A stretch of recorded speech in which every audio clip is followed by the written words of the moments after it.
Hi ಎಲ್ರಿಗೂ welcome to ಅನುಸಾಗರ್ YouTube channel. ಇವತ್ತಿನ recipe ಏನಪ್ಪ ಅಂತಂದರೆ ಪಾಲಕ್ ಸೊಪ್ಪಿಂದ ಚಿಕನ್ ಮಾಡೋದನ್ನು ತಿಳಿಸ್ಕೊಡ್ತಾ ಇದ್ದೀನಿ.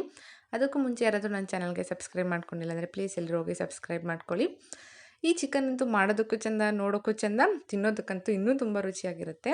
ಇವಾಗ ಅದನ್ನು ಮಾಡ್ಕೊಳ್ಳೋದಕ್ಕೆ ನಾನಿಲ್ಲಿ ಒಂದು ಅರ್ಧ ಕೆ ಜಿ ಆಗೋಷ್ಟು ಚಿಕನ್ ತೊಗೊಂಡಿದ್ದೀನಿ. ವಿತ್ ಬೋನ್ ಚಿಕನ್ ತೊಗೊಂಡಿದ್ದೀನಿ. ಒಂದು ಅರ್ಧ ಕೆ ಜಿ ಆಗೋಷ್ಟು ತೊಳೆದಿಟ್ಟಿದ್ದೀನಿ.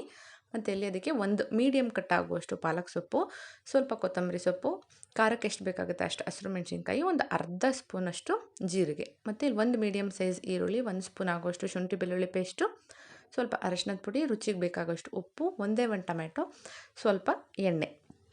ಮೊದಲಿಗೆ ಈಗ ಒಂದು ಪ್ಯಾನ್ ಇಟ್ಕೊಂಡು ಅದು ಬಿಸಿ ಆದಮೇಲೆ ಅದಕ್ಕೆ ಒಂದು 2 ಸ್ಪೂನ್ ಆಗುವಷ್ಟು ಎಣ್ಣೆ ಸೇರಿಸ್ಕೊಳ್ಳಿ. ಜಾಸ್ತಿ ಹಾಕೋಕ್ಕೆ ಹೋಗಬೇಡಿ. ಈ ಸೊಪ್ಪನ್ನು ಫ್ರೈ ಮಾಡ್ಕೊಳ್ಳೋದಕ್ಕಷ್ಟೇ ಎಣ್ಣೆ. ಎಣ್ಣೆ ಬಿಸಿ ಆದಮೇಲೆ ಅದಕ್ಕೆ ನಾವು ಹಸಿರು ಮೆಣಸಿನ್ಕಾಯಿ ತೊಗೊಂಡಿರ್ತೀವಲ್ಲ ಅದು, ಮತ್ತು ಇಲ್ಲಿ ಪಾಲಕ್ ಸೊಪ್ಪನ್ನು ಅಷ್ಟೇ ಸಣ್ಣ ಸಣ್ಣದಾಗಿ ಕಟ್ ಮಾಡಿ ಸೇರಿಸ್ಕೊಂಡಿದ್ದೀನಿ. ಸ್ವಲ್ಪ ಕೊತ್ತಂಬರಿ ಸೊಪ್ಪನ್ನು ಹಾಕಿ ನೀಟಾಗಿ ಫ್ರೈ ಮಾಡ್ಕೊಳ್ಳಿ. ಯಾಕಂದರೆ ಸ್ವಲ್ಪ ಕಹಿ ಏನಾದರೂ ಇದ್ದರೆ ಈ ಫ್ರೈ ಮಾಡುವಾಗ ಹೋಗುತ್ತೆ ಅಂತೇಳಿ ನೀಟಾಗಿ ಫ್ರೈ ಮಾಡ್ಕೋಬೇಕು. ಸೊಪ್ಪೆಲ್ಲ ನೀಟಾಗಿ ಸಾಫ್ಟ್ ಆಗೋವರೆಗೆ ಈ ರೀತಿ ಫ್ರೈ ಮಾಡ್ಕೊಂಡಷ್ಟು ರುಚಿ ಚೆನ್ನಾಗಿ ಬರುತ್ತೆ. ನಿಮಗೆ ಇದರಲ್ಲೇ ರುಚಿ ಬರೋದು. ನೀವು ಎಷ್ಟು ನೀಟಾಗಿ ಫ್ರೈ ಮಾಡ್ಕೋತೀರ ಸಾಫ್ಟಾಗೆ ಆದಷ್ಟು ಚೆನ್ನಾಗಿ ರುಚಿ ಕೊಡುತ್ತೆ. ಹಂಗಾಗಿ ಅದನ್ನು ಫ್ರೈ ಮಾಡ್ಕೊಂಡಾದ್ಮೇಲೆ ಒಂದು ಪ್ಲೇಟ್ಗೆ ತೆಗೆದಿಟ್ಕೊಬಿಡಿ. ಅದು ಸ್ವಲ್ಪ ತಣ್ಣಗಾಗುವಷ್ಟರಲ್ಲಿ ಈ ಕಡೆ ಚಿಕನನ್ನು ಸ್ವಲ್ಪ ಬೇಯೋದಕ್ಕೆ ಇಟ್ಕೊಳ್ಳೋಣ. ಗ್ಯಾಸ್ ಹಚ್ಚಿ ಒಂದು ಪ್ಯಾನ್ ಇಟ್ಕೊಂಡು ಅದೇ ಪ್ಯಾನ್ ಇಟ್ಕೊಂಡಿದ್ದೀನಿ. ಅದಕ್ಕೆ ಒಂದು 3ರಿಂದ 4 ಸ್ಪೂನ್ ಆಗೋಷ್ಟು ಎಣ್ಣೆ ಸೇರಿಸಿ ಕಟ್ ಮಾಡಿಟ್ಟಿರೋ ಈರುಳ್ಳಿ, ಸ್ವಲ್ಪ ಶುಂಠಿ ಬೆಳ್ಳುಳ್ಳಿ ಪೇಸ್ಟು ಮತ್ತು ಸ್ವಲ್ಪ ಟೊಮ್ಯಾಟೊನೂ ಸೇರಿಸ್ಕೊಂಡು ನೀಟಾಗಿ ಫ್ರೈ ಮಾಡ್ಕೊಳ್ಳಿ. ಟೊಮೆಟೊ ಸ್ವಲ್ಪ ಸಾಫ್ಟ್ ಆಗೋವರೆಗೆ ಫ್ರೈ ಆದರೆ ಸಾಕಾಗುತ್ತೆ. ಅದು ಫ್ರೈ ಆಗ್ತಿದ್ದಂಗೆ ತೊಳೆದಿಟ್ಕೊಂಡಿರೋ ಚಿಕನ್ನು, ರುಚಿಗೆ ಬೇಕಾದಷ್ಟು ಉಪ್ಪು, ಸ್ವಲ್ಪ ಅರಶಿನದ ಪುಡಿ ಸೇರಿಸಿ ನೀಟಾಗಿ ಬೇಯೋದಕ್ಕೆ ಬಿಟ್ಬಿಡಬೇಕು. ನೀರೇನು ಸೇರಿಸೋದಕ್ಕೆ ಹೋಗಬೇಡಿ, ಬರೀ ಹಾಗೆಯೇ ಅದರಲ್ಲೇ ನೀರು ಬಿಟ್ಕೊಳ್ಳುತ್ತೆ. ಸೊ ಹಂಗಾಗಿ ಅದನ್ನು ಪ್ಲೇಟ್ ಮುಚ್ಚಿ ಬಿಟ್ಬಿಡಿ.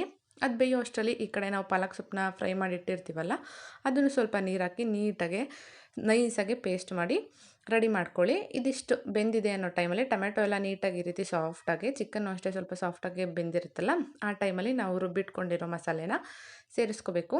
ನಾನು ಇದಕ್ಕೆ ಕಾಯಿ ತುರಿ ಆಗಲಿ ಬೇರೆ ಏನೂ ಸೇರಿಸ್ಕೊಂಡಿಲ್ಲ. ಬರೀ ಹಸಿರು ಮೆಣಸಿನ್ಕಾಯಿ ಮತ್ತು ಕೊತ್ತಂಬರಿ ಸೊಪ್ಪು, ಪಾಲಕ್ ಸೊಪ್ಪು ಅಷ್ಟನ್ನೇ ಫ್ರೈ ಮಾಡಿ ಹಾಕ್ಕೊಂಡಿದ್ದೀನಿ. ಮತ್ತು ಜೀರಿಗೆನ ಫ್ರೈ ಮಾಡೋದಕ್ಕೆ ಹಾಕ್ಕೊಂಡಿಲ್ಲ, ರುಬ್ಬಬೇಕಾದರೆ ಸೇರಿಸ್ಕೊಂಡಿದ್ದೀನಿ.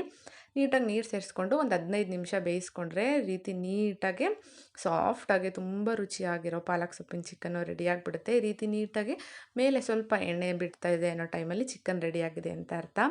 ಇದಂತೂ ಅನ್ನದ ಜೊತೆ, ಚಪಾತಿ, ಪೂರಿ ಜೊತೆ ಅಂತೂ ಸಖತ್ ಕಾಂಬಿನೇಷನು. ಇವತ್ತು ಹೇಗಿದ್ರು ಭಾನುವಾರ ಆಗಿರೋದ್ರಿಂದ ನೀವು ಟ್ರೈ ಮಾಡಿ. ಫಸ್ಟ್ ಟೈಮ್ ನನ್ನ ಚಾನಲ್ ನೋಡ್ತಿದ್ರೆ ಸಬ್ಸ್ಕ್ರೈಬ್ ಮಾಡ್ಕೊಳ್ಳಿ. ನಿಮ್ಮ ಫ್ರೆಂಡ್ಸ್ ಮತ್ತು ಫ್ಯಾಮಿಲಿ ಜೊತೆಯಲ್ಲೂ ಶೇರ್ ಮಾಡಿ. ವಿಡಿಯೋ ನೋಡಿರೋರೆಲ್ಲರಿಗೂ ಥ್ಯಾಂಕ್ ಯು.